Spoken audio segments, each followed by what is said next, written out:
안녕하십니까. 행복한 아침 이재용입니다. 안녕하세요. 정예인입니다.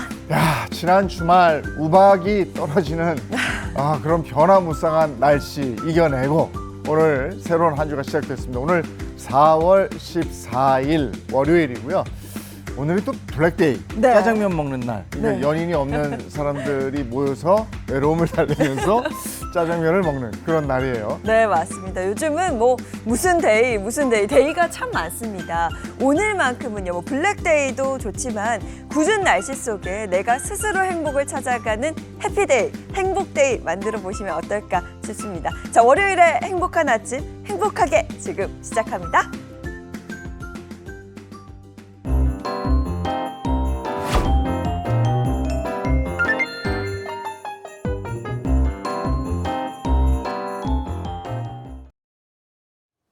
새로운 한 주가 시작된 월요일 아침입니다. 어떤 소식이 들어와 있을까요? 모닝픽 손석구 평론가와 함께합니다. 어서 오세요. 안녕하세요. 네, 첫 번째 모닝픽입니다. 어떤 겁니까? 네, 첫 번째 모닝픽은 관세 전쟁 후폭풍입니다. 네, 관세 전쟁 요즘 참 많이 듣는 말이기도 합니다. 네. 지난 한 주는요, 정말 전 세계가 그야말로 혼돈에 빠졌습니다. 그렇습니다. 이 트럼프 대통령의 오락가락 행보 속에서 이 중국과의 전면적인 관세 전쟁이 시작되면서 전 세계가 공포와 불확실성에 떨었던 한 주를 보냈습니다. 트럼프 대통령 지난 9일이었습니다. 전 세계를 상대로 상호 관세를 발효했지만 금융시장이 폭락하자 13시간여 만에 전격적으로 90일간 관세를 유예하는 조치를 발표했습니다. 하지만 또 중국에 대해서는 오히려 보복 관세를 더해서 최고 145%의 고율 관세를 부과했고 중국도 이에 맞서 125%의 관세를 부과하면서 이른바 미중 간 관세 전쟁을 시작했습니다. 이처럼 시시각각 변하는 이 관세 정세 속에서 지난주 글로벌 증시는 롤러코스터처럼 급등과 급락을 반복하며 큰 변동성을 나타냈습니다. 국내 증시도 이 관세 이슈에 따라서 급등락을 반복하면서 이 매수와 매도 사이드카가 한 주 사이에 발동되는 극심한 변동성 장세를 연출했습니다. 근데 전 세계 경제가 이렇게 한 사람의 입에 놀아나야 되는가 네. 이런 생각을 또 하게 되고요. 결국은 미국 국채 떨어지고, 그죠? 그리고 또 달러 휘청이고, 네. 그 자국에도 이렇게 좋을 게 없는데 말입니다. 네, 그렇습니다. 이달 초까지만 해도 3.9%까지 떨어졌던 미국의 10년 만기 국채 금리가요. 이 관세 이슈가 불거지면서 단기간에 4.5%를 넘어서기도 했습니다. 이 국채 금리가 이렇게 오른다는 거는 국채 가격이 떨어진다는 것이고요. 그것도 단기에 이렇게 가격이 떨어지는 경우는 코로나19나 금융위기 때처럼 불안한 상황에서나 나타나는 현상입니다. 보통 국채는 국가가 지불을 보증하는 채권이기 때문에 신용도가 높고요. 특히 미국 국채는 가장 대표적인 안전자산인데 이 관세 이슈로 인해서 미국 국채에 대한 신뢰도가 흔들리고 있는 것으로 봐야 되겠습니다. 달러 가치도 떨어지고 있습니다. 주요 6개국 통화 대비 달러 가치를 나타내는 달러 인덱스가 최근 1년 9개월 만에 100 이하로 떨어지기도 했습니다. 글로벌 투자자들 사이에서 가장 안전한 자산으로 평가받아온 미국 국채와 달러를 이 투자자들이 팔아치우고 있는 겁니다. 이제 투자자들에게 미국은 이 안전하지 않은 나라가 됐다며 미국 경제에 대한 신뢰가 무너지고 있다, 이런 우려가 터져 나오고 있습니다. 이런 와중에 엔화가 또 급부상하고 있다는 소식이 들려요. 네, 실제로 이 일본 엔화는요, 달러당 149엔에서 최근 140엔 초반대까지 내려가면서 이 달러 대비 강세를 나타내고 있습니다. 그동안 장기간 저금리로 인해서 약세를 보였던 엔화는 최근 일본 경제가 살아난 영향으로 일본 은행이 금리를 올리기 시작했고, 이로 인해서 엔화가 강세를 나타내면서 이 관세 전쟁 속에서 안전자산으로 존재감이 커지고 있습니다. 이 원엔 환율도요, 지난해 상반기까지 100엔당 850원대에 머물렀었는데 이달 들어와서 2년 만에 1000원을 돌파하는 등 엔화의 강세가 두드러지고 있습니다. 미국이 경기 둔화를 우려해서 올해 여러 차례 금리를 내릴 것으로 관측되면서 미국과 일본 간의 금리 차가 축소될 가능성이 높아서 엔화 강세는 당분간 이어질 것으로 보입니다. 네, 엔화 가격이 이렇게 점점 오르면 이른바 가성비 여행으로 주목받았던 일본 여행에도 제동이 좀 걸리지 않을까 싶습니다. 그렇습니다. 가까운 거리 또 비교적 저렴한 비용으로 꾸준한 인기를 누려왔던 일본 여행이 최근에 급격히 주춤하는 모습을 보이고 있습니다. 실제 다음 달 황금 연휴인 1일부터 6일까지 일본 패키지 상품 예약 건수를 보면요. 전년 대비 45%나 급감했습니다. 일본은 전체 예약 비중이 베트남, 유럽, 태국, 중국에 이어서 5위에 그쳤는데요. 지난해 같은 기간과 비교하면 3.8% 하락한 수치로 여행 수요 위축이 뚜렷한 겁니다. 여행업계에 따르면 엔화 환율이 1,000원을 넘으면 체감 여행 비용은 10에서 15% 상승하는데요.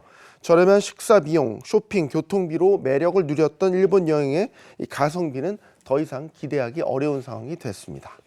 날씨도 그렇고 경제 상황도 그렇고 변화무쌍입니다. 변화무쌍한 날씨를 받고 변화무쌍한 경제 속에 불확실성 속에 살고 있습니다.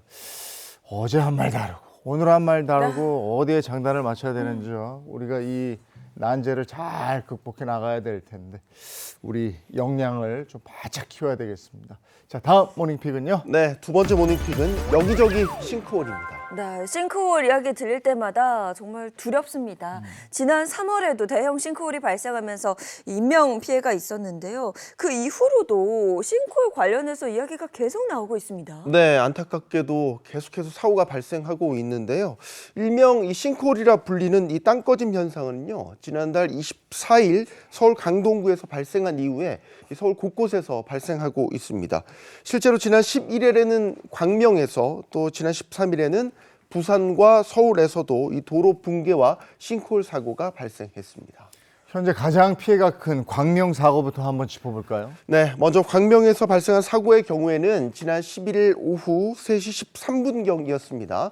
광명시 일직동 신안산선 복선 전철 제5-2 공구에서 도로가 붕괴되는 사고가 발생했습니다.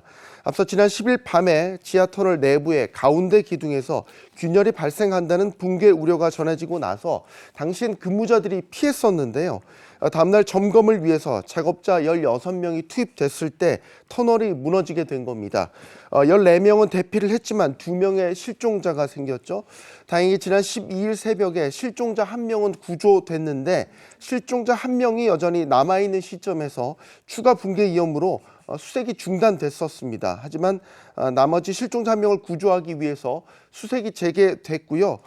밤사이 계속해서 수색이 이루어졌습니다. 하지만 또 장애물이 엉키고 비도 내려서 현재 현장은 어려움을 겪고 있다고 합니다. 네, 또 그 밖에 발생한 싱크홀 사고 어떤 것들이 있었을까요? 지난 13일에는 13일에 발생한 부산의 싱크홀을 보면요. 사상구 도시철도 공사 인근 현장에서 발생했는데요.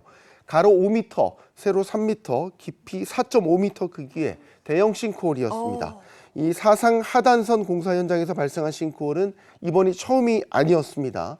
지난해 9월에 트럭 2대가 대형 싱크홀 8m 아래로 추락하는 등 싱크홀 사고가 6건 넘게 발생했던 곳입니다. 이 외에도 지난 13일에는요. 서울 마포구 애호개역 2번 출구 인근에서 직경 40cm, 깊이 약 130cm의 땅꺼짐 사고가 발생해서 현재 원인 분석 중에 있습니다.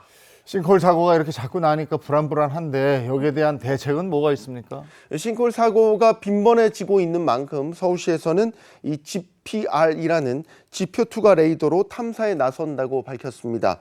대규모 지하철 굴착 공사장과 주변 지역을 집중 점검할 예정입니다. 이뿐만 아니라 우선 정비구역 도상 점검이 필요한 구간에 대해서도 GPR 탐사를 실시해서 집안 침하 예방에 적극적으로 나서겠다는 계획을 밝혔습니다. 그냥 멀쩡히 걸어가다가 차 타고 가다가 땅이 푹 꺼진다. 이런 날벼락이 어디 있습니까? 네. 불안불안합니다. 확실한 대책이 좀 있어야 되겠다 싶은데요. 자, 다음 이슈 전해주시죠. 네, 세 번째 모닝픽은 고사리가 뭐기에입니다. 봄철에 고사리 뜯으러 산에 가시는 분들 굉장히 많은데요. 혹시 이와 관련된 소식인가요? 네, 그렇습니다. 이 제주 고사리철이 본격적으로 시작되면서 이 고사리를 캐다가 길을 잃는 사고가 주말이었던 지난 토요일에만 무려 12건이 발생을 했습니다. 대부분 고사리를 채취하려다가 산에서 길을 잃거나 고립됐다는 신고였는데요.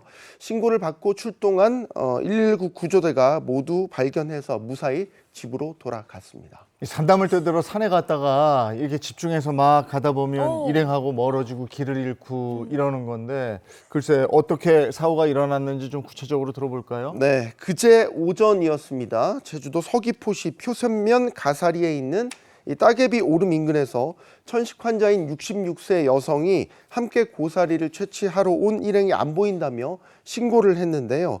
소방안전본부는 구조견과 대원 14명을 보내서 20여 분 만에 신고자를 찾아서 집으로 돌려보냈고요.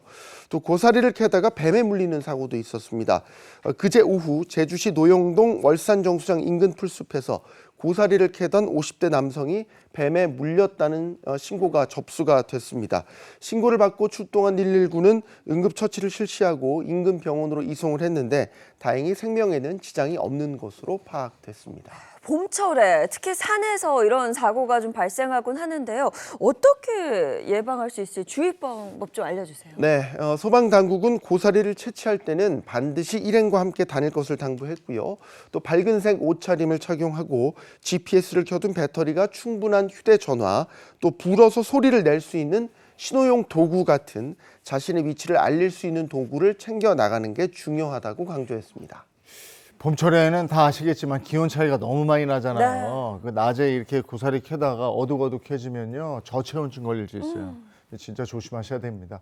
자, 다음 픽은요. 네, 네 번째 모닝픽은 죽으면 무슨 소용입니다. 죽으면 무슨 소용? 이게 대체 어떤 내용이죠? 바로 사망보험금에 관한 내용이 되겠습니다. 금융당국이 종신보험 가입자들을 대상으로 이 사망보험금을 생전에 현금화해서 연금처럼 수령할 수 있는 사망보험금 유동화 정책을 시행하겠다고 밝혔습니다. 사망보험은 내가 사망한 다음에 가족들이 타는 건데 이걸 내 노후에 활용하라. 어떻게 활용해요? 현재 그 본인이 주택을 보유하고 있는 주택을 연금처럼 활용하는 이 주택연금 다 알고 계실 네. 겁니다. 이 주택연금과 구조와 비슷하다고 보시면 되겠습니다. 이 사망 후 가족 등에게 남겨졌던 사망보험금 일부를 노후생활비로 쓸 수 있게 하자는 게 제도의 취지인데요. 이 유동화 방안은 연금형과 서비스형으로 나뉘게 됩니다. 연금형은 매월 연금 방식으로 지급받는 형태인데 이 유동화를 통해서 최소한 본인이 납입한 월 보험료를 웃도는 금액을 매월 연금처럼 받을 수 있도록 구성할 예정입니다. 예를 들어서 40세에 가입해서 매월 15만 1,000원씩 보험료를 20년 동안 납입해서 사망보험금 1억 원 보험 계약을 보유한 소유자의 경우에는요. 이 사망보험금의 70%를 유동화하겠다고 선택할 경우에는 수령시장 연령에 따라서 월 평균 18만 원에서 24만 원가량을 연금으로 매월 수령할 수 있게 되고요. 나머지 사망보험금 3천만 원에 대해서는 그대로 사망보험금으로 수령이 가능합니다. 이 서비스형은 현금이 아닌 이 현물과 서비스 형태로 지급하는 방식입니다. 요양시설이나 헬스케어, 간병 서비스 등을 중개 이익 없이 제공한다는 방침인데요. 예를 들어서 요양시설을 이용 중인 소비자의 경우에는 유동화를 실시하면 요양시설 이용료를 별도의 납입 없이 사망보험금 유동화 금액에서 자동으로 상계 처리하는 방식입니다. 네, 그럼 모든 종신보험에 일괄적으로 적용이 되는 건가요? 아니요, 그건 아니고요. 만 65세 이상인 금리 확정형 종신보험 계약자의 경우에는 계약기간 10년 이상 또는 납입기간 5년이 지났고 계약자와 피계약자가 동일한 상품이 신청 대상이 되겠습니다. 이건 또 금리 확정형 종신보험의 사망보험금 담보기 때문에 보험료 납입이 완료돼야 되고요. 계약자와 피보험자가 동일한 계약에 한해서 유동화가 가능합니다. 또 신청 시점에 보험계약 대출이 없어야 되는데요. 또 이 변액 종신보험이나 금리 연동형 종신보험 등은 해당되지 않고요. 9억 원 이상 초고액 사망보험금 역시 유동화 대상에서는 일단 제외하기로 했습니다. 따라서 기존 소비자는 자신의 계약이 대상에 해당되는지 확인이 필요하고요.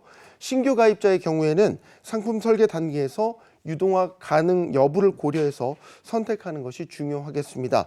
신청은 보험사의 시스템 정비 기간을 고려해서 올해 4분기부터 가능할 전망인데 금융당국과 업계는 실무회의체를 구성해서 세부 사항들을 확정해 나갈 예정입니다. 네, 종신보험이 있으신 분들은 한번 확인해 볼 필요가 있겠습니다. 네. 자, 오늘 모닝픽 여기까지 하겠습니다. 손석구 평론가와 함께했습니다. 고맙습니다. 고맙습니다.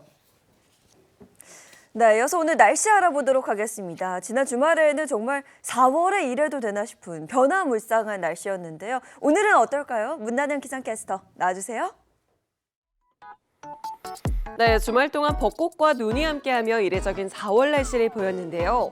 오늘도 전국에 비눈 소식이 있습니다. 강풍이 불고 곳곳에는 벼락이 치는 데다 쌀하고박이 떨어지는 곳도 있겠습니다.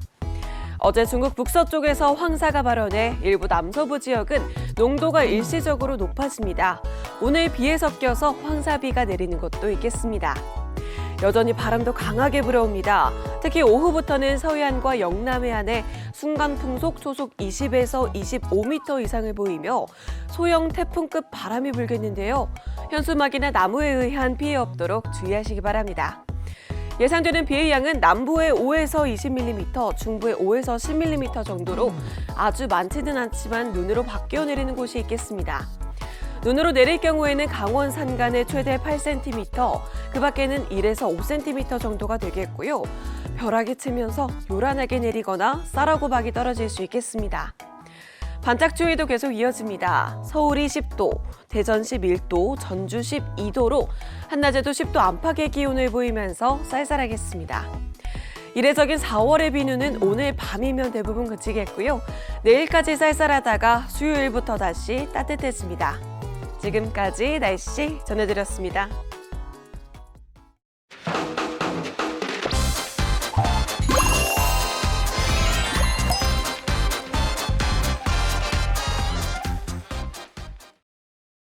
네, 이번에는 최신 기업 소식을 전해드리는 더 핫한 경제 시간입니다.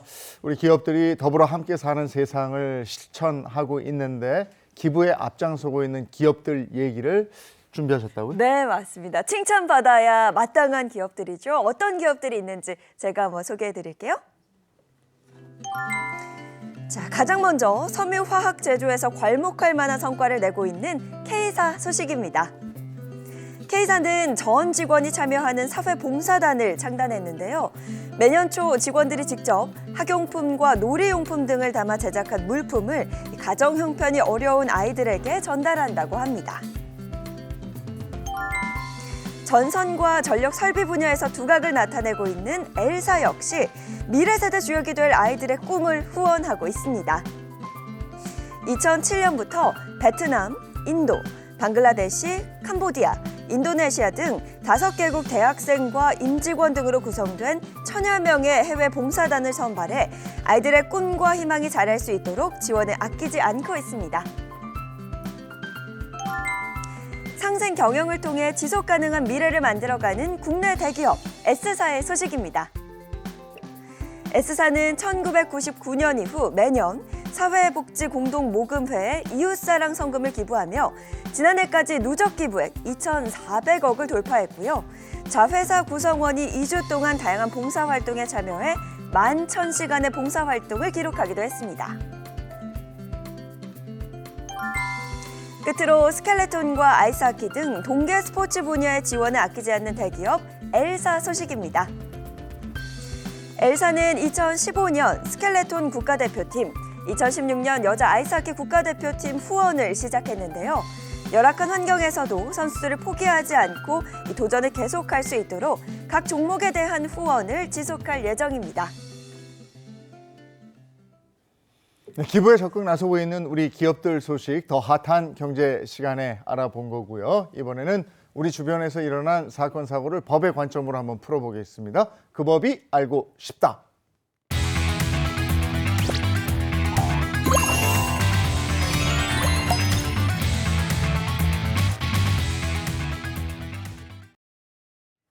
행복한 아침 함께하고 계신 지금 시각이 7시 49분을 넘어섰습니다. 오늘 함께할 분들을 소개해드리겠습니다. 방송인 박수림 씨, 그리고 자동차 전문기자 장진택 기자, 또 이호선 상담심리 전문가입니다. 어서 오십시오. 네, 반갑습니다. 반갑습니다. 네, 반갑습니다. 자, 그리고 월요일에 법률 해결사죠. 강성신 변호사, 임재 변호사 함께합니다. 반갑습니다. 안녕하세요. 이 교수님 오늘 준비한 주제는요? 네, 저희 함께할 첫 번째 주제는 이겁니다. 여러분, 긴 병에 장사 없다 이런 얘기 들어보셨죠? 네. 병이 길어지면 아무래도 본인도 정말 힘들고 또 옆에서 함께하는 가족들도 이 여정이 쉽지 않은데, 그래서 저희가 함께할 이야기는 부모님의 간병을 전적으로 책임지고 있는 K장녀, 그게 바로 첫 번째 이야기입니다. 함께할 키워드 같이 보실까요? 자, 치매 아버지 간병비 모른 척하는 형제들 어쩌죠? 자, 자세한 이야기는 꽁투로 만나보시죠. 첫 딸은 살림 미천이라는 말이 있죠. 그만큼 집안에서 중요한 역할을 하면서 살림을 도맡아 한다는 뜻일 텐데 저 역시 그랬습니다. K 집안에 장녀로 태어나 제 밑으로 둘이나 있는 동생들을 제가 다 업어 키웠다고 해도 과언이 아닌데요. 그런 책임감 때문이었을까요? 동생들 시집 장가 갈 때도 저는 부모님을 모시고 살았습니다. 어머니가 당뇨 합병증으로 돌아가시기 전까지 말이죠. 아 배고파 밥 줘.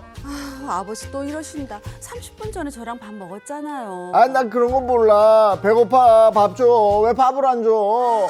참, 어머니 돌아가시고 아버지 치매가 날이 갈수록 심해지시네. 나 혼자 계속 돌보는 것도 한계가 있고. 아휴, 엎친 데 덮쳤다는 말이 이럴 때 쓰는 말일까요? 어머니 돌아가시고 얼마 뒤에 아버지 역시 치매 진단을 받았습니다. 날이 갈수록 아버지 치매 증상은 점점 더 심해졌고 혼자 모시기 점점 힘들어진 전 동생들에게 도움을 요청하기로 했습니다. 누나, 갑자기 급한 일이라니 뭐야? 뭐 아버지 또 어디 또 아프신 거야? 언니 나도 왔어. 아니 무슨 중요한 일이길래 우리를 다 한꺼번에 부른 거야? 너희들 정말 너무한 거 아니니? 어? 아무리 일이 바빠도 아버지는 나한테 전부 다 맡겨놓고 연락 한 통 없고 너희도 진짜 이럴 수 있니? 아유 미안해 누나. 알다시피 요즘에 이게 사업이 이게 좀 갑자기 바빠져가지고 아유 미안해. 맞아 언니. 나 그 결혼한 지 얼마 안 된 거 언니 잘 알잖아. 아 여기저기 신경 쓸 데가 너무 많아가지고 내가 그랬어. 너희들 가슴에 손 얹고 생각 좀 해봐라. 너는 배에다 손 얹고 어? 엄마 돌아가시기 전까지 그 병원비 생활비 다 누가 다 댔니? 어? 너희들이 취업 이미 결혼 준비할 때 나는 내 청춘 다 바쳐서 엄마 아버지 돌봤어. 어? 근데 아버지까지 저렇게 된 마당에 어떻게 들여다보는 신용도 안 할 수 있니? 어? 언니 말 맞아. 우리가 그 부모님 돌보지 않은 거는 언니 내가 진짜 미안해. 아 근데 언니는 그 장녀라고 부모님한테 학비며 뭐 자취방 전세자금까지 지원 받았잖아. 나랑 오빠는 대학 다닐 때 부모님 형편 어려워지면서 뭐 우리가 아르바이트하고 돈 모아서 그래서 학교 다녔어. 아니 우리한테 미안해서라도 그냥 이 정도는 언니가 할 수 있는 거 아니야? 그래 누나. 그 나랑 예인이는 이미 결혼해가지고 뭐 아이들도 있고 뭐 가정 있고 막 이렇게 해야 되잖아. 그러니까 누나가 우리 사정 좀 이해해 줄 수 있으면 참 좋겠다.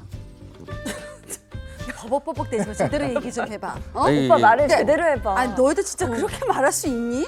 아니 나 이제 더는 진짜 이해 못한다. 아니 안 하려고. 어? 너희들도 앞으로 공평하게 아버지 생활비랑 병원비 똑같이 부담해. 그리고 그동안 내가 어머니 병원비 댔던 것까지 청구할 테니까 그렇게 알아. 어? 동생들은 부모님한테 제가 받은 것도 많으니까 제가 아버지를 모셔야 한다는 입장입니다. 하지만 저는 이미 어머니의 간병을 부담한 것으로 제 할 도리는 다 했고요. 이제라도 동생들이 아버지의 병원비를 부담하게 할 수 있을까요? 그리고 여태 어머니를 위해 사용했던 병원비 역시 청구할 수 있을까요?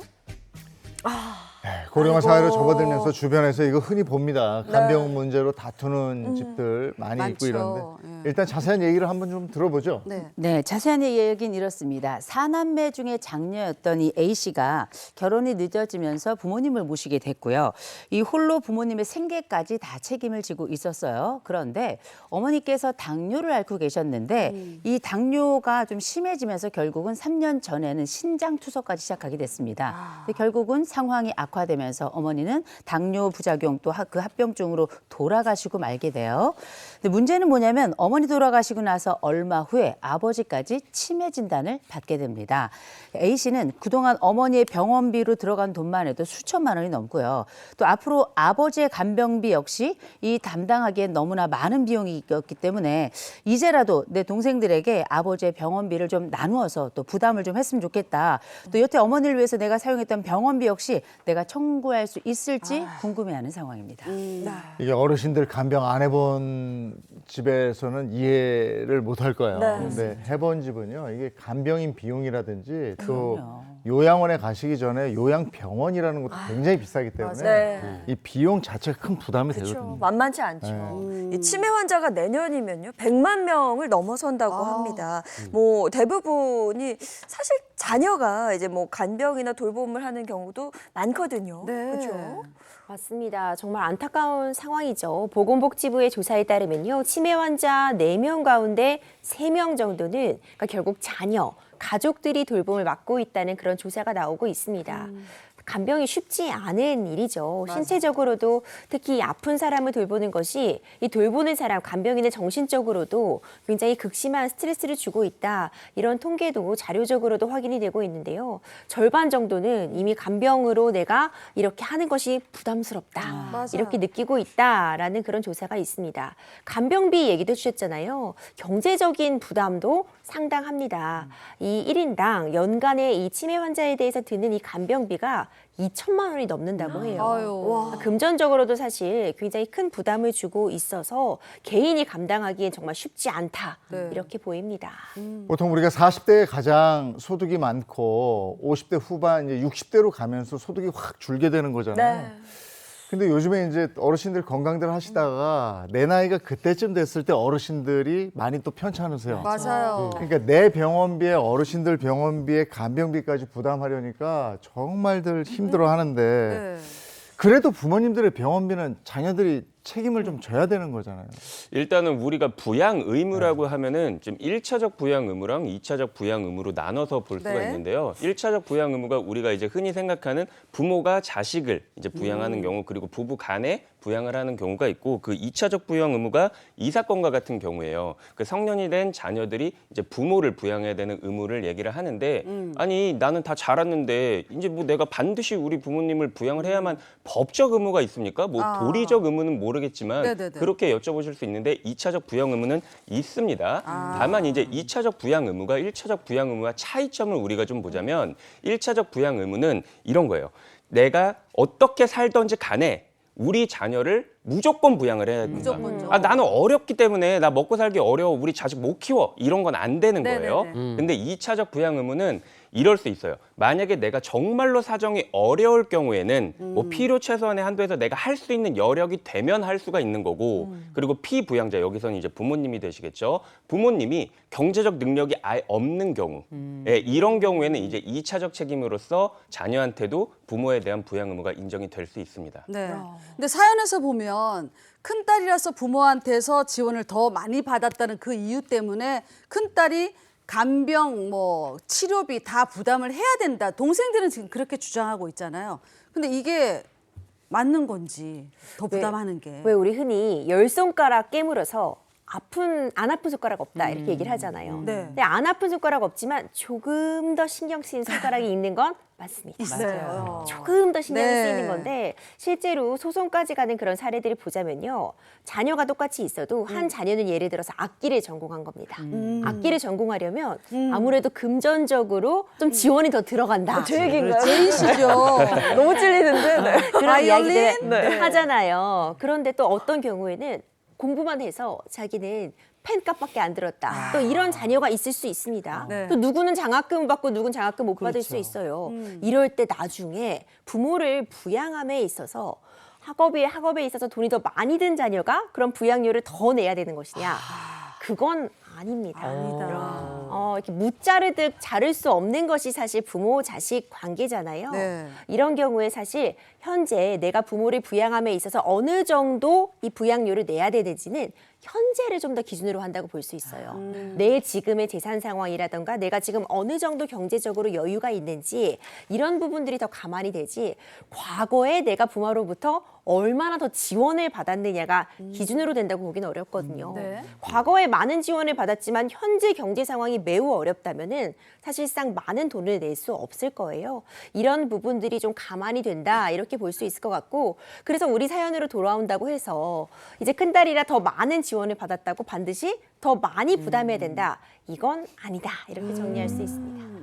네, 그럼 이 치매에 걸리신 이 아버지 생활비나 병원비는 이 사남매가 어떻게 이렇게 좀 나눠가지고 부담을 해야 될까요? 일단은 그 당사자들끼리 합의가 되면은 합의가 제일 좋겠죠. 네네. 그러나 합의가 되지 않을 경우 늘 이제 이런 부분에 다툼이 많이 생기니까, 그러면 결국에는 법원으로 갈 수밖에 없을 겁니다. 법원으로 가게 되면 변호사님 말씀하셨다시피 이 현재 시점을 기준으로 판단을 하게 될 거예요. 현재 시점을 기준으로 만약에 첫째가 굉장히 잘 산다, 그리고 둘째, 셋째는 조금 형편이 어렵다라고 한다면 이제 첫째한테 조금 더 많은 부양의 책임을 지우게 될 수는 있겠죠. 그러나 이게 영원하지는 않을 수도 있잖아요. 맞아요. 사정이 변경될 수 있단 말이죠. 이 첫째가 굉장히 사업이 잘 돼가지고 돈이 굉장히 많았었는데 쫄딱 망했어요, 한 번에. 이제 그런 경우에는 첫째가 변경 신청을 할 수도 있을 거예요. 그래서 나는 지금 현재로서는 도저히 이거를 감당을 할 수가 없다라고 하면은 사정 변경에 따라서 그 부분은 조절이 가능할 것으로 보입니다. 네, 우리 사연 속에서는 일단 이 첫째가 어머니 병원비와 생활비를 모두 부담한 걸로 나왔는데요. 맞아요. 그럼 저도 이게 궁금했어요. 이미 뭐 돌아가셨긴 했지만 과거에 내가 냈던 부양료 동생들에게 뭔가 다시 달라 이렇게 청구할 수 있는 건가요? 청구할 수 있습니다. 실제로 소송까지 가는 경우들도 많아요. 그러니까 자녀들이 다 고르게 비슷하게 잘 살면 참 좋겠죠. 그런데 그렇지 않은 경우들 많습니다. 자녀 가운데 경제적으로 좀 여유로운 사람이 있다면 그 사람이 대부분의 이런 간병비를 대는 경우들 흔하죠. 그런데 이 간병비가 사실 끝도 한도 없습니다. 누구나 경제적으로는 부담이 될 수밖에 없기 때문에 한 자녀가 예를 들어서 간병비를 쭉 부담해 왔는데 이것이 이제 더 이상 감당할 수 없는 지경에 이른 경우, 또 경우에 따라서는 이런 문제 때문에 사이가 좋았던 형제자매 간에도 분란이 생긴 경우 일정 부분 간병비를 모두 부담했던 자녀가 다른 형제자매를 상대로 너도 이 정도는 부담했어야 된다, 이런 부분들을 소송으로 청구하기도 합니다. 그럴 때 이제 재판부에서는 적어도 이 정도의 액수는 다른 자녀들도 부담을 했어야 된다, 이 정도의 비율을 정하게 되고요. 그 정도의 액수에 대해서는 당연히 간병비를 부담했어야 된다, 이런 청구가 받아들여지고 있습니다. 네, 알겠습니다. 이번에 다음 주제로 가겠습니다. 자, 두 번째 주제는 바로 이겁니다. 부모와 자식은 천륜이다. 우리가 다 알고 있는 이야기지만 때로는 이 돈 때문에 이 천륜마저 끊어버리려고 하는 나쁜 아빠들이 있는데요. 그래서 저희가 함께 할 이야기는 바로 이 이야기입니다. 양육비 안 주는 나쁜 아빠, 밀린 양육비 받고 싶어요. 자세한 이야기 꽁트로 먼저 만나보시죠. 돌이켜보면 남편과의 결혼 생활은 불행 그 자체였습니다. 신혼생활 내내 바람 피우고 손찌검까지 일삼았던 남편은 이혼하면서도 끝까지 저와 아들에 대한 예의가 없었습니다. 이혼하면서 친권과 양육권을 모두 가져온 저는 남편에게 딱 하나만 부탁했습니다. 여보 재용 씨, 우리 이혼할 때 내가 말한 거 있지? 우리 진택이 양육비 그것만 제때제때 부탁해. 내가 재산 분할이며 위자료며 뭐 한 푼도 안 받고 이혼하잖아. 알았어. 아유, 내 아들이 피고 먹이는데 뭐 내가 그 양육비 떼먹을까 봐 그래? 걱정하지 마. 알겠어, 믿을게. 약속했어 진짜. 그럼. 그러나 믿는 도끼 발등 찍힌다 했던가요? 양육비는 걱정 말라고 큰소리 땅땅 칠 때는 언제고 1년도 채 되지 않아서 양육비 지급이 차일피일 미루시더니 이제는 아예 끊겨버린 겁니다. 전 마지막 남은 신일마저 저버린 남편을 도저히 용서할 수가 없었습니다. 야 이재영! 지금 양육비가 얼마나 밀린 줄 알아? 어떻게 우리 진택이 양육비까지 안 줄 수 있어? 당신 이혼할 때 뭐라고 했어? 아이 양육비만큼 걱정하지 마 했어 안 했어? 그거 왜 사람 소리를 지르고 그래? 화나니까 소리 지르지. 진짜. 내가 지금 사업이 잘 돼? 잘 안 되잖아. 그때는 벌이가 괜찮았어. 근데 지금 알다시피 경기가 안 좋아. 그럼 사업이 안 돼. 내 돈이 없어. 그럼 어쩌라고 나한테? 그럼 뭐 내 그때하고 벌이하고 상황이 달라지고 이러면 양육비도 감액해주고 뭐 이러는 거지 말이야. 어머머머머. 아니 내 그거라도 신청을 좀 해야 되겠어. 어머머머머. 양육비 몇 푼 된다고 그걸 깎어? 당신이 그러고도 아빠야? 나 이제 더 이상 안 참아. 지금까지 못 받은 양육비, 위자료랑 재산 분할까지 싹 다 청구할 테니까 그렇게 알아? 양육비 미지급도 모자라서 이제 와서 양육비가 과다하다면서 감액을 청구하겠다는 남편. 양육비 하나만이라도 제대로 달라던 게 제 간절한 부탁마저 외면한 남편을 전 더 이상 용서할 수 없습니다. 남편에게 밀린 양육비를 청구하고 못 받은 재산 분할과 위자료까지 받을 수 있을까요?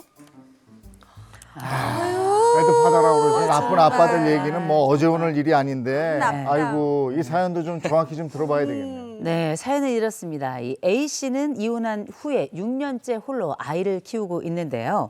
이혼할 당시에 남편이 왜 이혼을 하게 됐는가? 외도, 가정폭력을 일삼게 되면서 유책 배우자로 남편이 지목이 된 거죠. 네. 그러나 하루빨리 이혼을 하고 싶어더니 A 씨가 재산 분할, 위자료 안 받아도 좋다. 내가 아이의 친권과 양육권 가질 테니까 아이 양육할 수 있는 비용만 제때제때 잘 달라. 이렇게 합의를 하고 이혼을 하게 된 겁니다.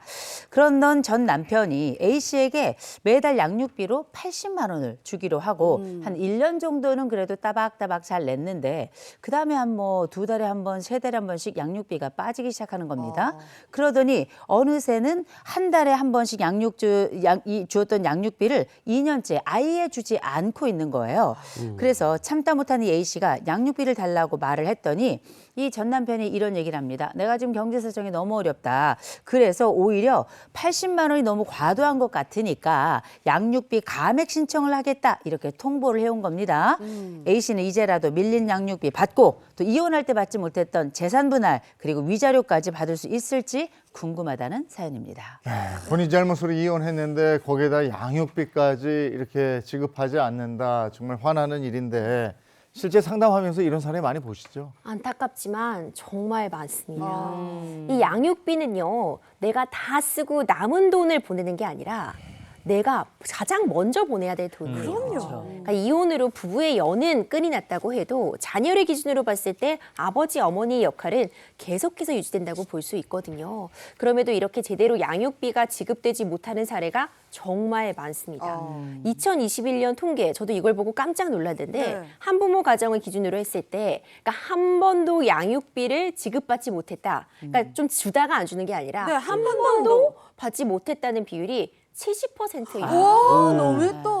너무 높죠. 그러니까 정상적으로 뭐 매달 정기적으로 양육비가 제때 지급되고 있는 비율이 10%에서 20%밖에 되지 않는다. 이런 통계가 있어서 참 안타까운 상황이라고 보여집니다. 와, 양육비를 한 번도 받지 못한 사람이 이렇게나 많다니 이거 정말 충격적입니다. 근데 제가 알기로는 양육비를 주지 않으면 이거 뭐 형사처벌까지 가능한 걸로 알고 있는데 변호사님 이거 아닌가요? 형사처벌 받아야 되겠죠. 진짜 이 정도면은 원래는 이런 사건에 있어서 이 양육비를 주지 않으면서 뭐 민사적인 문제인데 뭐 재산 같은 거 뭐 다 타인 명의로 빼돌리고 뭐 그냥 버티면 되지 않아? 막 이렇게 나쁘게 생각하는 사람들도 있었어요. 그래서 2021년에 이 처벌의 규정이 신설이 됩니다.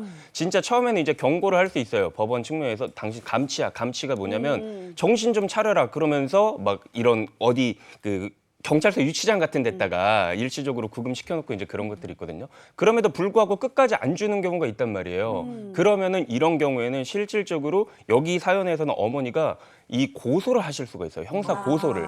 형사 고소를 하시면은 실질적으로 처벌을 받을 수 있는 규정이 신설이 됐는데 이 규정이 신설이 되고 난 이후에도 사실상 뭐 집행유예라든지 이런 식으로 좀 솜방망이 같은 처벌이 이루어졌었거든요. 네. 근데 얼마 전에 실질적으로 실형이 나온 선례가 생겼습니다. 이 경우도 그 변호사님 아까 말씀하셨듯이 한 번도 막 10년 동안 한 번도 안 준 거예요. 한 번도 안 줘가지고 그 막 감치네 뭐 재산 압류네 막 이런 것들을 다 했었는데도 결국에 지급이 안 된 거예요. 그래서 실형 판결이 났고 그 이유가 뭔고 하니 당신은 너무나도 이런 어떤 법 질서를 경시했다. 그냥 버티면 되겠지라는 식으로 법 질서를 경시했고 사실 이런 경우에 양육비를 이렇게 지급하지 않으면 이거 아동에 대한 학대나 마찬가지예요. 뭐 굴무라는 거예요. 뭐예요 맞아, 이거는. 맞아. 그래서 아동에게 가는 피해가 너무 크기 때문에 이번 선고는 실형 이런 식으로 해서 굉장히 좀 효시적인 판결이 나왔습니다. 사실 이렇게 구속까지 되는 경우는 굉장히 드물기도 하고 좀 시간도 많이 걸리잖아요. 근데 진짜 양육비를 받을 수 있는 법적 보호 장치가 고소하는 것 말고는 없나요? 결국 양육비를 받아내야 되는 거잖아요. 금전적으로 해결을 하는 방법들도 나와 있습니다. 먼저 계속해서 양육비 주지 않으면요. 재산에다가 강제 집행해올 수 있어요. 예금에다가 압류를 건다거나 부동산에 대해서도 압류를 한다거나 이런 방식을 통해서 실질적으로 양육비를 확보할 수 있는 방안이 있습니다. 두 번째로 양육비 이행명령 신청이라는 것이 있어요. 네. 양육비를 이행할 것을 법원으로부터 명령을 받고 이행하지 않으면 앞서 살펴본 것처럼 구속과 유사하게 감치명령이라는 걸 해둘 수 있습니다. 그러니까 돈을 안 줘도 이것을 그대로 형사적으로 감치명령을 해올 수 있는 것인데 네. 유치장이나 구치소에 30일까지 인신 구속이 가능합니다. 그런데 그래도 안 줘요. 그러면 이제 출국 금지 같은 것도 내릴 수 있어요. 출국 금지 명령이나 아니면 이제 명단 공개 이런 조치들이 들어갈 수 있어요. 그리고 내가 지금 따박따박 월급을 받는 그런 근로자다라고 한다면 월급 바로 주지 말고 양육비 부분은 그 월급을 나에게 먼저 줘라. 이런 것도 가능해요. 양육비 직접 지급 명령이라고 하는 건데 있는데 정당한 사유 없이 2회 이상 양육비를 주지 않으면 지금 계속해서 정기적으로 근로를 하고 있는 그런 임금을 받는 상황이라면 그 임금, 양육비만큼은 나에게 지급해라라는 청구도 가능합니다. 있구나. 그리고 마지막으로 자영업자인 경우도 있을 수 있잖아요. 그렇다면 이 양육비를 이행을 담보할 수 있는 담보 명령을 신청을 할 수 있습니다. 그러니까 담보 제공을 해두라라는 부분인데 법원이 비양육자에게 이제 장래의 양육비를 담보할 수 있는 현금과 같은 부분, 담보물을 미리 제공해놔라 이런 명령을 할 수도 있습니다. 네. 근데 우리 사연 보시면은 이제 남편 경제 상황이 안 좋아서 양육비를 감액하겠다라고 했는데 이 원래 받던 양육비를 줄이는 것도 이것도 가능한 건가요? 네, 양육비는 한 번 정해졌다고 해서 이게 영구히 고정되는 건 아니거든요. 예를 들어서 부모의 경제 상황이나 그리고 자녀도 계속 자라잖아요. 네. 자라면서 정말 신생아 때와 뭐 중고교성 때에 들어가는 비용은 다를 수밖에 없거든요. 네. 그래서 이런 부분을 참작을 해가지고 변경이 있을 수는 있습니다. 근데 그냥 단순히 변경을 신청한다고 다 되는 건 아니고 어떤 중대한 사정이 있어야 되고 그 중대한 사정이 입증이 되어야 돼요. 예를 들어서 내가 진짜 강성신이 조금 어려워졌다. 일시적으로 어려워졌어요. 네. 그래서 신청을 했어요. 이때다 하고 주기 싫어서. 근데 그게 어떤 일시적 소득 감소인지 아니면 굉장히 장기적으로 제가 막 채무를 굉장히 많이 져가지고 갚아야 될 빚이 많다라든지 이런 부분들을 종합적으로 고려를 하게 되고 그래서 진짜 제가 인정을 받았어요. 감액을 인정을 받았습니다. 네. 정말 너무너무 어려운 거예요. 그래도 아까 말씀드렸다시피 이런 1차적 부양 의무에서는 내가 어려우니까 부양을 아예 안 해. 이건 안 돼요. 그러면 정말 먹고 살 게 없잖아요. 맞아요. 뭐 피아노였나요? 그럼 피아노였으면 그랜드 피아노를 하다가 뭐 멜로디언 정도로는 바꿀 수 있겠지만 난 밥값도 주지 못해. 그런 거는 안 된단 말이에요. 네. 그래서 이 감액 신청을 할 때에도 구체적인 상황을 꼼꼼하게 따져가지고 신청을 해야 인정이 될 수가 있다는 부분도 알아두셔야 될 것 같습니다. 네. 그리고 물가 상승도 고려를 해요. 그렇죠. 네. 중요하죠. 그랜드 피아노였다가 멜로디오는 너무 너무 갔어. 멜로디언이라고. 딱 망했을 경우. 딱 망했을 네. 경우. 근데 아까 그 양육비만 받은 거고 재산 분할이나 무슨 위자료는 못 받은 것 같은데 이거 나중에 청구가 가능해요? 사실 이런 경우들이 종종 있어요. 일단 빨리 협의 이혼해버리고 싶으신 거예요. 그러니까 빨리 정리하고 싶은 마음에 재산 분할이나 위자료 같은 거 미처 잘 정하지 안 하고 일단 이혼해버리시는 경우 있는데 기한이 존재합니다. 협의 이혼했을 때 재산 분할 같은 경우에는 2년 이내에 청구를 하셔야 돼요. 근데 2년 또 살다 보면 금방 지나가잖아요. 맞아요. 이 기간 도과해서 재산 분할 받지 못하는 일 없도록 좀 재빠르게 정리할 건 정리하고 가시는 게 중요할 것 같아요. 위자료도 마찬가지인데요. 위자료는 3년 이내에 청구해야 됩니다. 근데 시간이 지나면 유책 배우자의 그 유책성을 입증하는 게 더 어려워질 수 있습니다. 이런 부분들 결국 증거가 필요하거든요. 상대방의 잘못 때문에 상대방의 유책이 컸기 때문에 이혼했다. 그래서 내가 위자료 청구한다. 이 부분을 증거로서 남겨두셔야 되기 때문에 소멸시효 기간을 도과하지 않는 것도 중요하고 그 기간 내에 어떤 증거 자료들을 만들어 놓는 것도 중요합니다. 양육비 같은 것도 사실 소멸시효가 있습니다. 네. 그래요? 양육비를 계속해서 주지 않고 있다가 자녀가 성년이 돼버리는 경우도 있어요. 맞아요. 그러니까 양육비를 못 받고 성년이 되면 성년이 된 시점부터는 사실 양육비라는 것이 발생하지는 않거든요. 맞아요. 하지만 이전에 지금 받지 못한 부분들이 있잖아요. 네. 이거는 성년이 된 때로부터 10년. 안에 이 소멸시효 10년 안에는 양육비 청구를 하셔야 됩니다. 이미 판결로서 뭐 양육비를 이행하라 이런 걸 받아놨을 때도 10년의 소멸시효 기간은 있기 때문에 이 기간 내에 청구하시면 과거에 받지 못했던 양육비까지도 받으실 수 있습니다. 받을 수 있구나. 이 양육비 안 주는 건 그 아이들의 그 생존권을 위협하는 거잖아요. 맞아요. 그러니까 이건 아동 학대에 준해서 좀 엄하게 다스려야 될 것 같아요. 맞아요. 자, 여기까지 해야 되겠습니다. 두 분 변호사님 고맙습니다. 고맙습니다.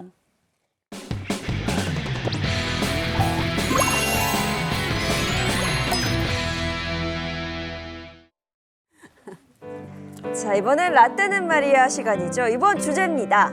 찰칵! 사진 한 장의 추억은 덩! 그 시절 사진의 추억입니다. 날 문득 펼쳐본 사진 속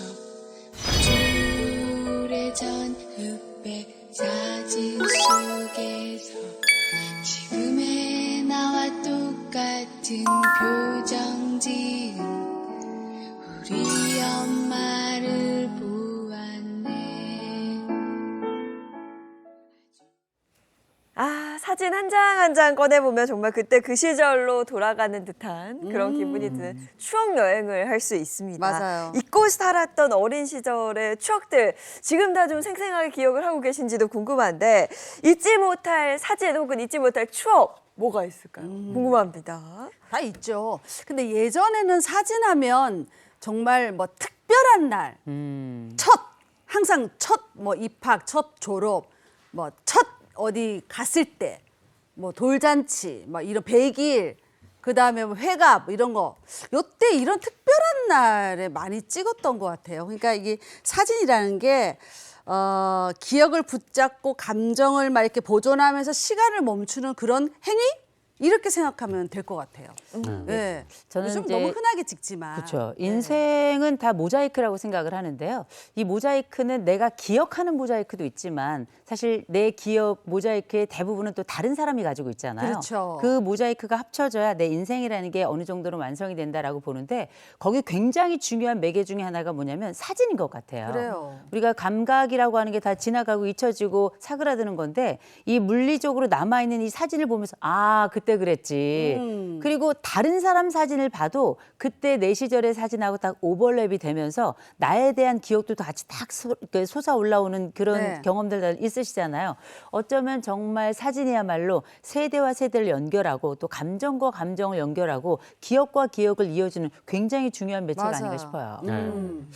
저는 예전에 가족 사진 찍으러 갔을 때 네. 그때 좀 긴장되고 우쭐했던 그런 마음이 이렇게 막 교차하는데 그때 갑자기 아버지가 가족 사진 찍으러 딱 가자 그래가지고 그게 뭔 일인가 했어요. 근데 아버지가 이제 해외 출장을 좀 한 몇 달 정도 나가시기 전에 그 전에. 네, 무슨 일이 생길지도 몰라서 아마 찍으셨던 것 같아요. 네, 그때 이제 아버지도 양복 딱 맞춰서 입고 어머니도 미용실 갔다 오시고 그리고 저도 갑자기 뭐 며칠 전에 무슨 옷을 엄마가 이렇게 딱 멋있는 거 사주시더라고요. 그때 초등학교 때였어요? 초등학교 저학년 때였죠. 사는 아주 집이야. 어렸을 때.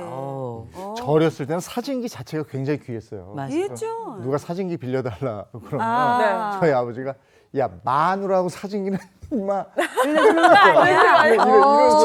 그 정도로 귀했어요. 그 정도로 귀했고 그래서 사진기들이 없기 때문에 동네에 손수레를 많이 이렇게 끌고 다녔죠. 끌고요. 맞아요. 그 뒤에다가 사진 배경 같은 걸 이렇게 있었어. 드라마 세트장 같이 네. 그래서 거기 이렇게 앉아서 같이 사진 찍고 뭐 이랬던 기억들도 있고 그렇습니다. 맞아. 이게 그야말로 추억의 타임머신인데 네. 우리 패널분들도 추억의 사진을 좀 몇 장 내셨다고. 네, 몇 장 냈어요. 예. 저도 사진을 준비했는데 일단 보실게요. 첫 번째하고 두 번째 사진이 아이고. 한 29년 전 그때 혼자 자취할 때 당시 신인이었던 그 개그맨 김숙 씨와 저랑 1년 살았었거든요. 예. 너무 다르죠. 누가 예. 김숙 씨예요? 그러니까 왼쪽이 김숙 씨. 여보세요. 아니 누가 얼굴이 봐도 잘안 패션적으로 보여. 봐도 오른쪽이 제가 아닙니까? 그러니까 유일하게 놀러 가서 찍은 사진이 저 딱 두 사진밖에 없더라고요. 그 인천 송도에서 배 타고 들어가서 무인도 섬이었는데 그 무의도라고 알죠. 진짜 그런 섬이 무인도 같은 그런 섬이 있었거든요. 여기서 찍었던 사진. 아유 좋은 그때 시절이었네. 사진 작가 그 공부하고 있던 남자가 한 명 있었는데 그 오라버니가 찍어주셨어요. 그 오라버니랑 말랐네요. 같이 이렇게 피조개 한 잔 해서 피조개 다른 일은 없어 꼭 한 잔씩 하고 얘기 많이 했었던 그 기억이 나고 또 사진 하나가 더 있는데 저 사진은 2020년 행복한 아침 설 특집 방송하고 본격적으로 제가 고정 방송을 하게 됐던 그게 20년이에요. 그 계기가 된 거예요. 5년 전이죠. 다들 야, 젊었어요. 5년 전인데도 다 전인데. 젊었다. 그러니까 예. 사진 보니까 너무 뭔가 요선 교수님 뭉클하네요. 저 이효선 빠져서 교수 되게 엄청 예뻤었어요. 예쁘네요. 어디 갔죠? 한복 덕분입니다. 네. 이번에는 그럼 장진태 기자 사진 한번 볼까요? 보여주시죠. 네. 예, 이 어이구, 야, 이 청년 누구야? 어디서 할 누워 있는 때예요? 거예요 지금? 왜 첫 밖에 번째 누워 사진이 계세요? 첫 번째 사진이 저게 눈밭입니다. 낭만이 네. 있었네요. 러브 스토리 저희 찍었네요. 집이 그러니까. 저희 집이 제일 잘 살 때 마당이 엄청 넓었어요. 집 마당이에요? 네, 집 마당에서 막 뛰어놀다가 이제 그때는 이제 저희 집이 잘 살았기 때문에 집에 사진기도 있었거든요. 네, 그리고 저 칼라 옷 사진. 입은 게 초등학교 때 저렇게 옷 입고 다니는 친구가 어디 있습니까? 그렇죠. 초등학교 네. 때였어요? 어머 그러네요. 네. 20대인 줄 알았네. 네. 오른쪽은 오른쪽은 저기 대학교 1학년의 장진택. 와, 아주 대학교 이 스포츠카는 1학년이 왜 뭐예요, 이렇게 저 한 옆에 스포츠- 직장인 같아요? 네, 그러게. 저기 대학교 1학년 때 그냥 자동차 신차 발표회라는 데를 처음 가봤어요. 그때부터. 있었구나. 네, 그래가지고 그걸 딱 보고 나서 여기 자동차 기자 하면은 이런 데를 맨날 올 거 아니야. 네, 이런 생각을 하다가 어떻게 자동차 야, 기자가 뭔가 됐어요. 네. 필이 왔구나. 느낌 좋은데요? 야 멋있네요. 네. 자 그리고 또 네. 스페셜한 사진을 저희 제작진이 또 준비했다고 하거든요. 뭐죠? 한번 보시죠. 이거 저 유치원 졸업할 때 아니 사진. 이재용이 아들 아니에요? 폐호 사진이 왜? 이거 고등학교 때 사진. 고등학교 때랑 지금이 똑같아요. 첫째 아들 같은데. 이거 유격할 때. 보조개가 딱 보이는 거. 어. 이거 대학생 때네요. 그러네. 이때부터 본격적으로 얼굴이 아, 나오네요. 아니 근데 좋았네요. 이때도 기자 느낌이 있네요. 이 아들 태호랑 너무 닮았다. 그죠? 네. 아니 어떻게 그대로세요? 와 너무 아니 신기해요. 저는 사실 유치원 다니는 것도 쉽지 않았는데 그렇죠. 유치원 다니고 사진을 또 찍고 진짜 그러니까 부럽습니다. 저는 유치원 안 다녔어요. 뭐 아기 때부터 사진 내라고 그래서 다 냈더니 나만 아기 때부터 다 냈구나. 또. 아니 있어요. 저도 있어요. 아니 저 같은 경우는 이사를 워낙에 많이 했는데 제가 이제 강원도 대관령에 있다가 서울로 이사 올 때 모든 사진이 다 없어졌어요. 그래 그런 경우 많아요. 어린 시절 사진이 완전히 증발을 해서 저 낼 수가 제가 없었어요. 그래요. 저도 사진 몇 장은 건졌는데 저 외에 사진 굉장히 많았는데 앨범이 몇 권이 어디로 갔는지 못 찾겠더라고요. 너무 저는 아까워요. 다 없앴어요. 그러니까 왜 없어요? 약간의 뭐 변화가 있을 수 있기 때문에 네, 보시면 놀라실까봐 못 알아보고 할까봐. 그래서 저는 싹 없앴습니다. 자 근데 네. 자 이렇게 사진 찍고 비교해봤을 때 실물이 더 나아 뭐 이렇게 얘기하시는 분들도 있거든요. 그만큼 사진이라는 게 인생샷을 건지기가 참 어렵습니다. 맞아요. 사진을 잘 찍을 수 있는 인생샷을 건질 수 있는 나만의 꿀팁 같은 거 혹시 있을까요? 정면으로 누가 찍어 요즘? 정면 찍으면 증명사진이지. 다 각도 45도. 45도 그렇죠. 틀어줘야 돼요. 그리고 카메라 누가 밑에다 대. 이중턱 대고 나이 들어 보인단 말이에요. 다 카메라 위로 살짝 올려주고 위로, 살짝 틀어주고 이렇게 약간 각져 보이는 그 얼굴 있잖아요. 어. 나름 왼쪽 오른쪽 이쁘게 보이는 각도가 있단 말이에요. 그 부분으로 카메라 올려주고 살짝 틀어주고 미소 지어주고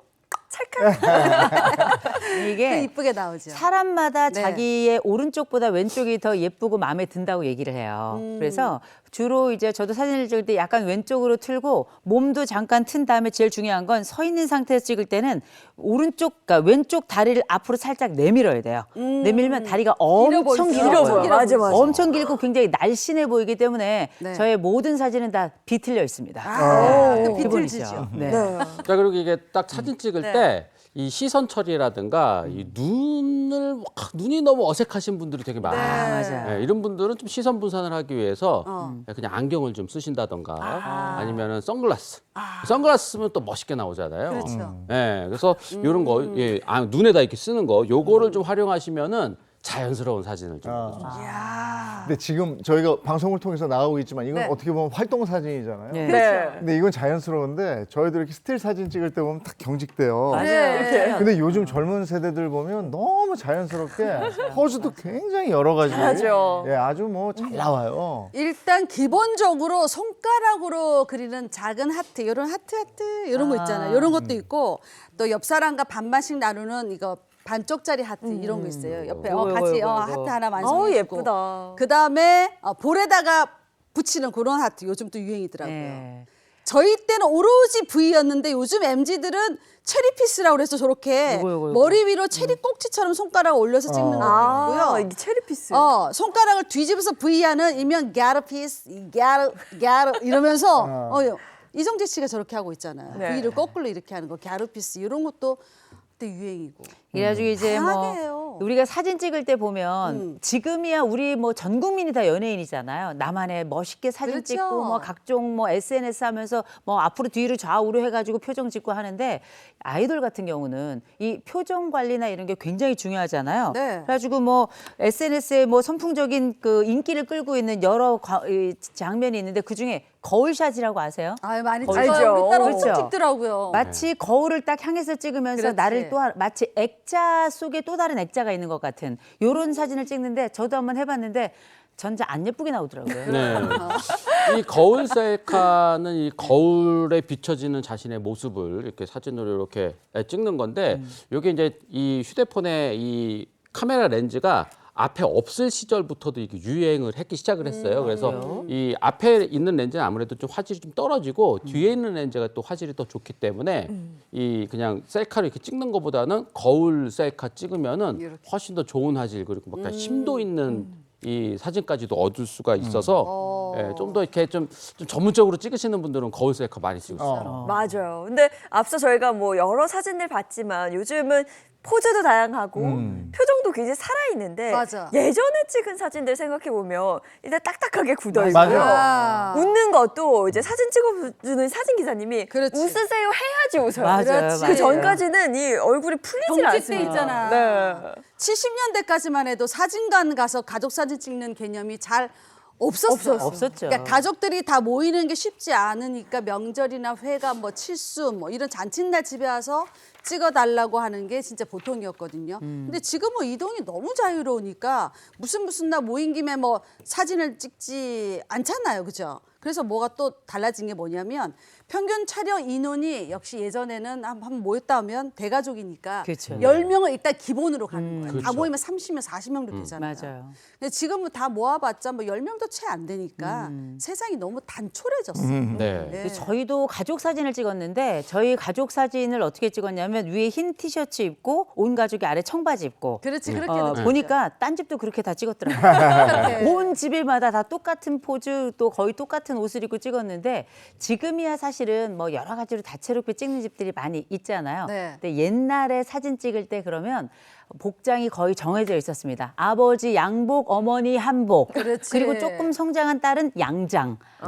이런 거 맞네. 딱 입어가지고 엄마하고 딸을 딱 보면 이 세대 간에 각각 어떤 스타일이었고 어떤 게 정형성이 있었는지를 맞아요. 사진을 통해서 금방 세대 차이 확인이 되는 것 같아요. 맞아. 네.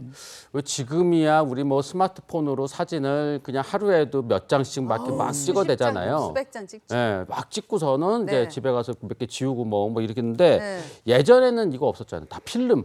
네, 필름 넣어가지고 인화해야죠. 예, 인화해서 이렇게 하는데 예전에 이 필름 가지고 가서 사진 뽑을 때 사람 수대로 사진 뽑아주세요. 이런 거 있는 거 같아요. 맞아요. 네. 거기 5명 있으면 5장 주시고요. 그렇지. 뭐 이거 그러니까요. 아니야. 네, 사람 네. 수대로 해서 이제 나눠주고 뭐 이러는 네. 문화가 있어요. 뒷면에 날짜 장소 꼭 써야 되고. 그렇죠. 그렇죠. 그때만의 감성이 있는 거죠. 재밌어. 근데 저는 그 사진관 하면 8월의 크리스마스에서 한석규 씨 그 초원 사진가이 좀 떠오르는데 옛날 감성을 정말 그대로 옮겨놓은 듯한 그런 사진관이에요. 맞아요. 근데 요새는 사진관이라는 말은 거의 아. 이제 지방에 가야 있을 정도고요. 없어요. 거의 다 스튜디오. 맞아.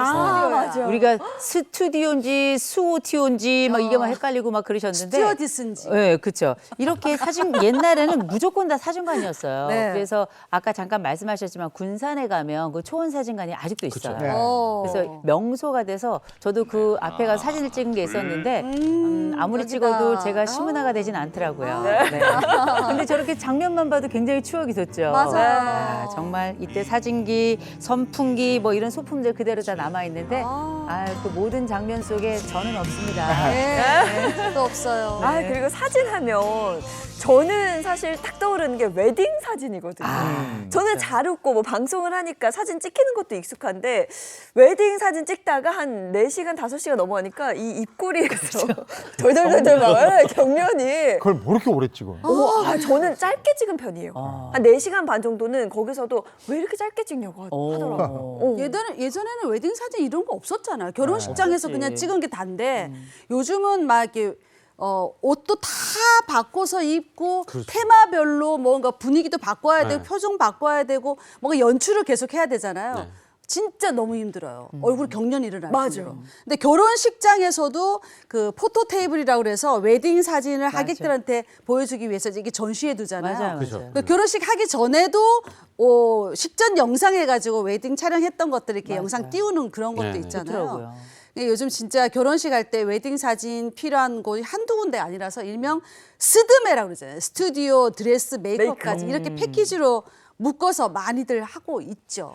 근데 요새는 시스템에. 보니까 네. 저 때는 사실 뭐 야외 웨딩 촬영 이런 거 아예 없었고요. 그냥 그래도 그냥 그 결혼식 할 때 비디오 찍는 거 그거 이거 정도 있었죠. 있었거든요. 맞아. 근데 요새는 겨울에 결혼을 하잖아요. 그래도 봄이나 가을에 웨딩 촬영을 외부에서 야외에서 이렇게 하더라고요. 그래가지고 이 야외에서 이제 하는 걸 보면 너무 예쁘고 그다음에 그쵸? 자연스럽고 되게 이제 부럽기도 하고 그런데 제가 이제 분명한 건 뭐냐면 저는 그 웨딩 사진은 없다는 거. 그래서 이제 리마인드 웨딩을 한번 하자 얘기했더니 저희 남편이 그런 걸 왜 하냐고 섭섭하다는 얘기를 한번 해봅니다. 그때는 진짜 그런 거 없었잖아요. 결혼할 때 그냥 사진 찍고 마는 거지. 네. 그렇죠. 그리고 그 사진도 다 어디가 있는지도 모르는데 그 돈 비쌀 텐데 그거. 엄청 그걸 비싸죠. 많이 들여가지고 그죠. 찍어야 되나 맞아. 싶기도 하고 그래요.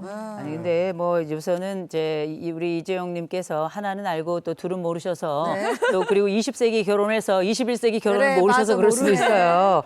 근데 이게 80년대 이전의 웨딩 사진은 말씀하신 것처럼 결혼식 날 딱 그 예식장에서만 찍는 거. 그래서 우리가 왜 그렇게 많이 나왔던 목화 예식장 있었잖아요. 거기서 그렇게 많이 찍는 게 기본이었는데 요즘은 뭐 당연히 야외 촬영은 뭐 기본으로 다 하고 있고요. 또 결혼식 당일 오전에 웨딩 촬영을 하고 오후에 예식을 하고 그렇군요. 또 오전에 촬영을 하거나 아니면 오후에 촬영을 할 경우에는 예식을 오히려 저녁에 하는 뭐 이런 방식으로 새로운 트렌드가 생겨났다고 보면 될 것 같고요. 네. 그리고 특별히 이렇게 야외에서 찍으면 사람이 가장 아름답고 자연스러운 이 살성까지 드러나면서 정말 예쁘잖아요. 다시 한번 말씀드립니다. 저도 한번 찍어보고 싶습니다. 네. 남편분 보고 계시죠? 네. 자, 그리고 그 아이들 100일 사진, 돌 사진 찍을 때 진짜 힘들었다. 이렇게 기억하시는 분들도 굉장히 많거든요. 혹시 장진택 기자님은 생각이 나세요? 그 한 컷 찍겠다고 막 아이들 데리고 막 고생하면서 찍었던 기억. 네네네. 네, 네. 궁금한데요? 이게 이제 뭐 그 아이들을 뭐 웃어 뭐 이렇게 하면 오히려 더 안 나와요. 아유, 애들 좋아하는 거 뭐 네. 해야 돼. 그래서 막 좋아하는 장난이라든가 뭐 이런 딸랑이 거, 들고 막 네, 뭐 이런 거 이렇게 하는 와중에 이제 이렇게 아빠가 알아서 이렇게 뭐 찍고 막 이렇게 해야지 맞아, 자연스럽게 맞아. 나오지.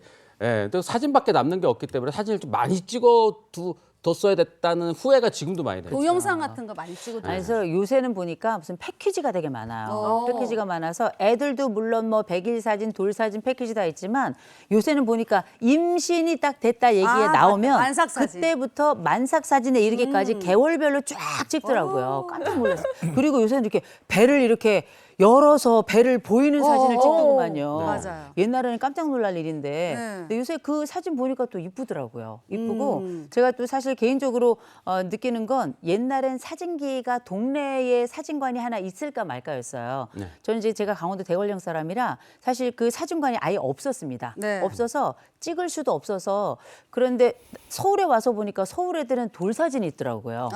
돌 사진이 있어가지고 보니 이 집은 되게 잘 사나 보다 했더니만 동네 사진관에 가고 어떤 집은 갔더니 집에 사진기가 있어가지고 사진기로 집에서 이렇게 돌 사진을 찍은 이런 것들이 있어서 없었던 집들은 참 부러웠습니다. 그러니까 이 옛날에는 옛날 찍힌 그 돌사진, 백일 사진들 보면 다 똑같아요. 어떻게 보면. 맞아요. 그러니까 왕족들이 앉을 만한 그런 의자에다 이렇게 앉아놓고 턱 두 개 해가지고 애들 이렇게 하고 앉아 있잖아요. 네. 왜 옷을 안 입혔는지 뭐 다 옷을 벗고 있어. 다 벗겨놨어요. 너무 부끄럽긴 하지만 딱 그리고 대부분 흑백 사진이었어요. 네. 그러니까 하단에 백일 사진이나 글자를 새겨두는 그런 것도 있고 새겨주지 않는 것도 있었는데 뭐 옷은 진짜 여름이면은 모시 삼배 옷을 뭐 겨울이면 두터운 내복들을 입혀주는 그런 집들도 있긴 있었었죠. 네. 그래서 제가 지금 여기 계신 분들 중에 아주 어렵게 두 분의 그 돌쯤 사진을 준비를 했는데요. 누군지 한번 같이 맞춰보시죠. 볼까요?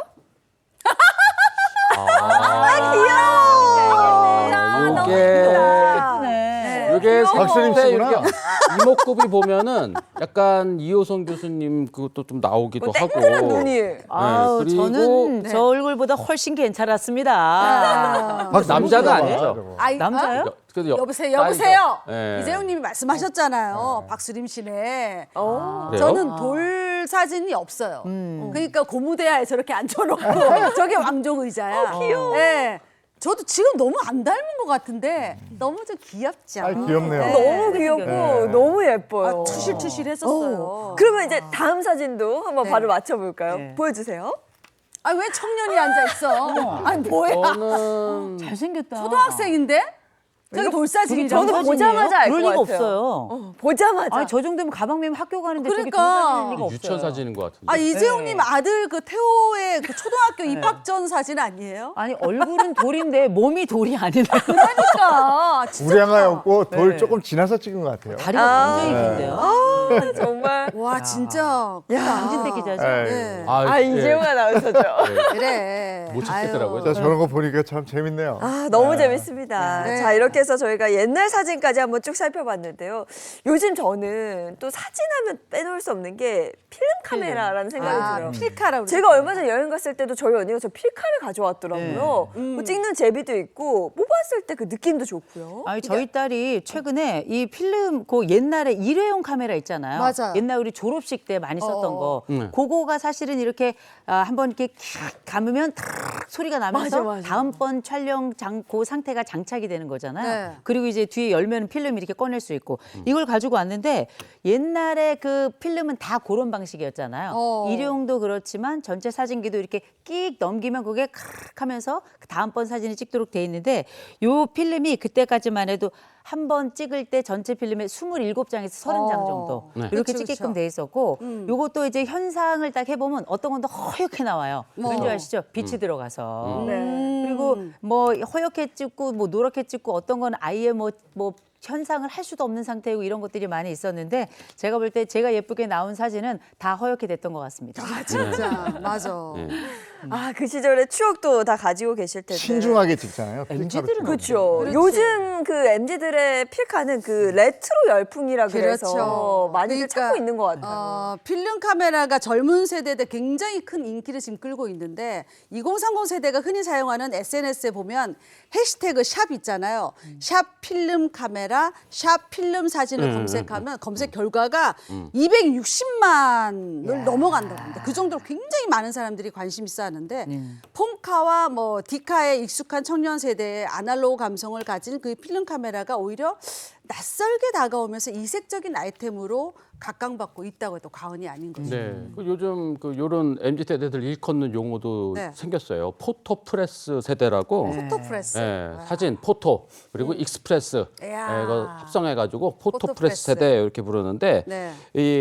요런 것 때문에 요즘 뭐 MZ 세대들 사이에서 필름 카메라 다시 뭐 사러 뭐 을지로 간다 뭐 이런 얘기도 좀 많이 듣고 그렇습니다. 그래요. 원래 이제 우리가 그 명동 쪽에 가보면 을지로랑 명동 이어지는 그 길에 사진 관련된 그 아이템들을 파는 데가 굉장히 많습니다. 많죠. 요새 최근 을지로를 힙지로라고 부르잖아요. 힙지로. 이런 데 또 그냥 청년들이 와가지고 사진 찍으면서 저희한테 또 감성을 또 불러일으키더라고요. 아유. LP판 감성이 글로 통했나 봐요. 맞아요. 필카 다음에 이제 디지털 카메라 나오고 그렇죠. 디지털 카메라 나온 다음에 이제는 디지털 카메라도 잘 못 보겠고 전부 이제 그 스마트폰으로 가지고 찍죠. 그렇죠. 맞아요. 굉장히 급속도로 변해갑니다. 그 사진 한 장 한 장에 정성이 들어갔던 그 시대는 아닌 것 같아요. 막 찍고 그 중에 편집하니까. 그러니까 맞아요. 자, 여기까지 해야 되겠습니다. 고맙습니다. 고맙습니다. 자, 오늘 날씨 궁금합니다. 문단영 기상캐스터, 오늘도 눈이나 비가 내리나요? 전해주시죠. 네, 어제 밤부터 전국에 시작된 비누는 내렸다 그치기를 반복하고 있습니다. 낮부터는 다시 본격적으로 많이 내릴 텐데요. 바람도 거세게 불면서 체감온도도 낮게 나타나 현재 서울의 기온은 4.5도, 체감 2.2도를 보이고 있고요. 한낮에도 기온은 크게 오르지 못해서 쌀쌀하겠습니다. 어제 중국 북서쪽에서 황사가 발현해 일부 남서부 지역을 중심으로 영향을 미치겠습니다. 그리고 오늘 내리는 비에 섞여서 황사비가 내리는 곳도 있겠습니다. 여전히 바람도 강하게 불어옵니다. 특히 오늘 오후부터는 충남 서해안과 호남 서해안, 영남 해안에 순간 풍속 20에서 25m 이상의 소형 태풍급 바람이 불겠는데요. 현수막이나 나무에 의한 피해 없도록 주의하셔야겠습니다. 오늘 예상되는 비의 양은 남부에 5에서 20mm, 중부에는 5에서 10mm 정도로 양이 많지는 않지만 눈으로 바뀌어 내리는 곳이 있겠습니다. 눈으로 바뀌어 내릴 경우에는 강원 산간에 최대 8cm, 그 밖의 지역에는 1에서 5cm 정도가 내리겠습니다. 벼락이 치면서 요란하게 내리거나 쌀아구박이 떨어지는 곳도 있겠습니다. 반짝 추위도 계속 이어집니다. 서울이 10도, 대전 11도, 전주 12도로 대부분 10도 안팎의 기온을 보이며 쌀쌀하겠습니다. 이례적인 4월의 비누는 오늘 밤이면 대부분 그치겠는데요. 쌀쌀함은 내일까지 이어지다가 수요일부터 다시 따뜻해집니다. 지금까지 날씨 전해드렸습니다. 4월 중순에 눈 오고 이렇게 쌀쌀하고 이거 이래서 되는 겁니까? 네, 날이 정말 쌀쌀하고 저는 춥더라고요. 오늘 옷차림 따뜻하게 하시고요. 외출하실 때는 기상정보 확인하시는 게 좋겠습니다. 우산도 꼭 챙기시고요. 좋은 하루 보내시고 저희는 내일 아침 7시 30분에 돌아올게요. 행복한 아침, 행복한 하루 되십시오. 고맙습니다. 고맙습니다. 즐거운 밤 오아시스 Save next Channel A